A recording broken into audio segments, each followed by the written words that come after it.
وای بزان ته مسلمان پر یو څو روپو د پاره به د خپل عزت په ټیک ټاک باندې به خرابوي چې ما ته یو لس شل روپۍ میلاو شي خیر دی کو زما د بدن نه کپړې لرې شوې خیر دی کو زما د خور لور د بدن نه کپړې لرې شوې خیر دی کو په مسلمانانو کې فحاشي او عریاني خوره شوله یم به مسلمان کوم به په ټیک ټاک او په فیسبوک او په یوټیوب باندې دا کارونه مقصد مې به پسې شاته صرف لس شل روپۍ وي چې دا زما جیب ته راشي او زه یوه خبره کوم چې څوک په دې سوشل میډیا باندې په فیسبوک باندې په یوټیوب باندې په ټیک ټاک باندې غلطي ویډیوګانې کوي دا ډیره د خطرې خبره ده دا داسې ګناه ده چې دې له انتها نشته دی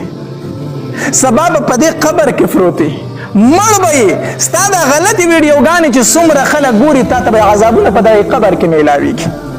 نن ته په خپله ځوانۍ کې په خپل حسن کې په ځان باندې نه پوهېږي ته غلطې ویډیوګانې کوي دا ویډیوګان به ستا بچي سبا ګوري چې زما پلار او زما مور د لسو روپو دپاره کمې کمې خبرې کړي دي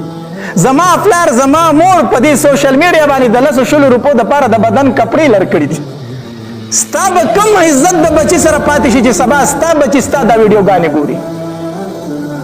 ته به په کومو سترګو دې بچو ته خبرې کوي هره خبره په سوشل میډیا باندې داسې پرېږدوه چې سبا ستا دپاره صدقه جاریه وګرځي صدقه جاریه وګرځي زه مطمئن یم که زما بیان په دې باندې ځي الحمدلله دا مې د امید شته د رب نه چې سبا به په قبر کې پروت یما مړ به یما په خاورو کې به پروت یما په لحد کې به پروت یما چېرته زما د مرګ نه پس په زما بیان یو ځای کې څوک واوري او عمل به پرې وکړي الله به ماته په دې قبر کې نیکی راکړي داسې نیک اعمال وکړه چې سبا ستا دپاره صدقه جاري وګرځي ولې د لسو شلو روپو دپاره خپل آخرت تباه کوي زه وامه د چا چې په آخرت باندې ایمان وي دا دعوه کوي زه مسلمان یم زه الله منم زه د الله رسول منم زه آخرت منم زه جهنم منم زه جنت منم دا دعوه چې څوک کوي سوال نه پیدا کیږي چې په سوشل میډیا باندې د غلطې ویډیوګانې خورېږي ولی زما چې دا عقیده شته چې د مرګ فسا سزا هم شته او جزا هم شته چې دا مې عقیده شته زه به داسې کار وکړم چې سبا د هغې سزا ماته میلو شي دا کم خلک چې په سوشل میډیا باندې غلطې ویډیوګانې خورئ په حقیقت کې د دې خلکو په آخرت باندې یقین نشته دی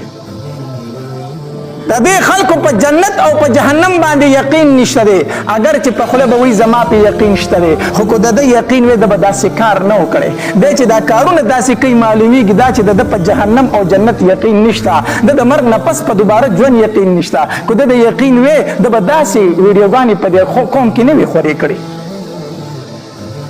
نو وای به ځان ته مسلمان د لسو روپو دپاره به د شلو روپو دپاره خپل عزت هم خرابوي د خپل کور والا عزت هم خرابوي خپل آخرت هم خرابوي وای مسلمان یم ولې صرف له شل روپۍ راله را روانې دي